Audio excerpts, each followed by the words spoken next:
guys, and welcome to the Batch Lady, where I show you how to make fast, simple homemade meals you can make in advance, put in your freezer and use whenever you want. Today we are going to be making Harissa Chicken Traybake, okay? So for this recipe, you are going to need a little jar of harissa paste. Can you see that there? So it's called harissa paste. I got this one in Tesco. You can get them in every supermarket. Go and ask someone if you don't know where they are, but they are usually just beside the herbs and the spices and stuff like that. We are using some boneless chicken fillets, okay? And so they've just been boned. I think they're thighs actually, yeah, thigh fillets, sorry. So thigh fillets, okay? So they've already been boned for you. Mediterranean vegetables, and they're already done in basil oil. Chargilled, courgette, aubergines, peppers, cherry tomatoes, and they are frozen. And they've got some oil already on them. Quite often with frozen veg, it's quite hard to get it to roast if you want to roast it because it's got high water content. This has already got some oil in it and it is made for roasting, okay? I got these in Tesco and they were a couple of pounds. I'm sure they do them in other supermarkets as well. It just happened to be my nearest one.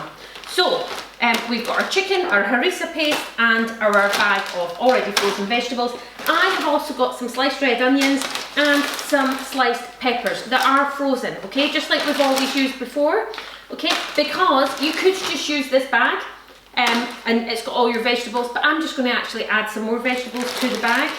So I'm just going to open up the corner of it because and these are frozen, so I'm just going to add the frozen to the frozen. So I'm just going to add some more peppers because this bag is quite big, but I want it to feed the four of us. And also, it didn't have much red onion, and I think red onion is actually really nice to do with this harissa chicken. Rather than waste a Ziploc bag, I've only opened the corner of this, so I'm just going to scrumple the corner up and put just a freezer clip on it. You can put it in a Ziploc bag if you want, but I'm just going to put a freezer clip on it, okay? And try to flatten it as good as possible, ready for the freezer. So that is your veggies actually done. So our chicken is in our bag now, okay? And we are just going to add 4 tablespoons of harissa paste. You can add more if you like, but we think 4 is quite adequate. Take it off of the bag holder. Move that to the side because we're done with that. And you are just going to zhuzh it around. You want that harissa paste all over all of the chicken. That is your vegetables and your chicken ready to go in the freezer. I'm going to show you exactly how to put them in the oven next. Right, so you have put your stuff in the freezer, okay? So the night before you want to use it, you are just going to move the vegetables, keep them in the freezer. Whoop. And you're going to take your chicken out, okay? You're going to take your chicken out and let it defrost.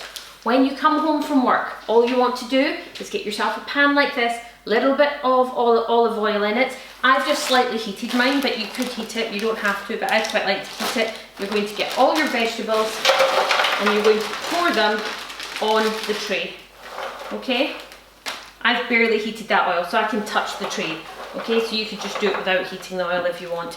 You're then going to get your harissa chicken and you're just going to pour it over the top. This couldn't be simpler. You can do this the minute you walk in the door. It's going to take about 15 minutes in the oven, 15 to 20 minutes at 180, okay? So you could do it as soon as you walk in the door and then you're doing kids' homework, walking dogs, whatever you do. I'm just giving this a mix around and that's just going to allow all that harissa paste that is on the chicken to also go on their vegetables, okay? And you can serve this with rice or with couscous or with a flatbread or whatever you fancy. Right, and it ends up looking like that. Can you see that?